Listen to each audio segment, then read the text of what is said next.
सद्विचारों द्वारा जीवन लक्ष्य की प्राप्ति। प्रत्येक मनुष्य अपने विचारों द्वारा ही अपना आत्मनिर्माण करता है, क्योंकि विचार का बीज ही समयानुसार फलित होकर गुणों का रूप धारण करता है और वे गुण मनुष्य के दैनिक जीवन में कार्य बनकर प्रकट होते रहते हैं। विचार ही वह तत्व है जो गुण, कर्म, स्वभाव के रूप में दृष्टिगोचर होता है। मन, क्रम, वचन में विचारों का ही प्रतिबिंब सदा परिलक्षित होता रहता है।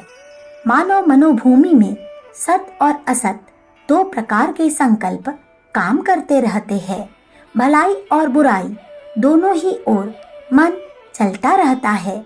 इस द्विधा में जिधर रुचि अधिक हुई उधर ही प्रकृतियां बढ़ जाती है।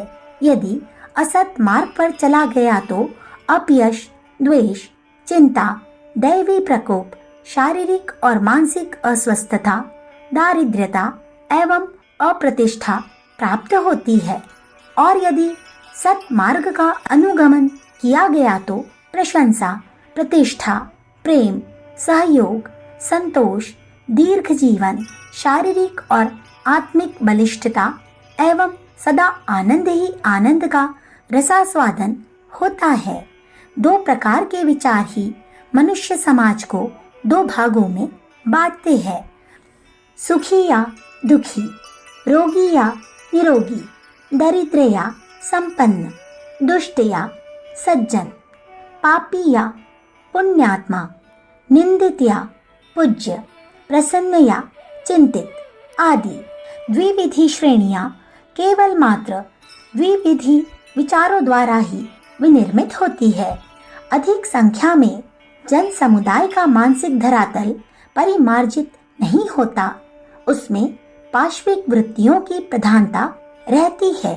अविवेक, अज्ञान, अदूरदर्शिता, संकुचित स्वार्थपरायणता, लोभ, विषय विकारों में आसक्ति एवं निकृष्ट कोटि के मनोरंजन की अभिलाषाओं से मनः दोष भरा रहता है, जिससे उसके सोचने, कार्य करने और आनंद लाभ करने की परिधि ऐसी सीमित हो जाती है जिसमें बुराई, तामसिकता एवं अशांति ही उत्पन्न हो सकती है।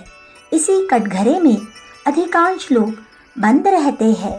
माया का यह घेरा मनुष्य को बुरी तरह जकड़े रहता है। वह जकड़ा हुआ प्राणी पराधीनता जन्म नाना प्रकार के दुखों को प्राप्त करता रहता है। यही भव बंधन है। अज्ञान, आसक्ति, अहंकार, वासना एवं संकीर्णता के बंधनों से छुटकारा पाने को ही मुक्ति कहते हैं। आत्मा परमात्मा का अंश होने के कारण स्वभावतः मुक्त है। उसे यह कुप्रवृत्तियां ही अपने बंधन में बांधकर मायाबद्ध जीव बना लेती है। इन बंधनों से छुटकारा मिलते ही आत्मा अपने वास्तविक स्वरूप में प्रतिष्ठित हो जाता है और जीवन मुक्ति का अनिर्वचनीय उपलब्ध करने लगता है। अपनी भूल आप समझ में नहीं आती। यदि समझ में आ जाए तो उसे तुरंत सुधार ले। रोगी यह नहीं समझता कि मैं कुपथ्य कर रहा हूँ। यदि उसे ऐसा पता होता तो कुपथ्य करके प्राणों को संकट में क्यों डालता। यूं तो कहने सुनने को हर एक भूल करने वाला और कुंवृद्ध करने वाला यह जानता है कि वह जो कर रहे हैं वह ठीक नहीं, पर ऐसा केवल भारी रूप से ही सोचा जाता है।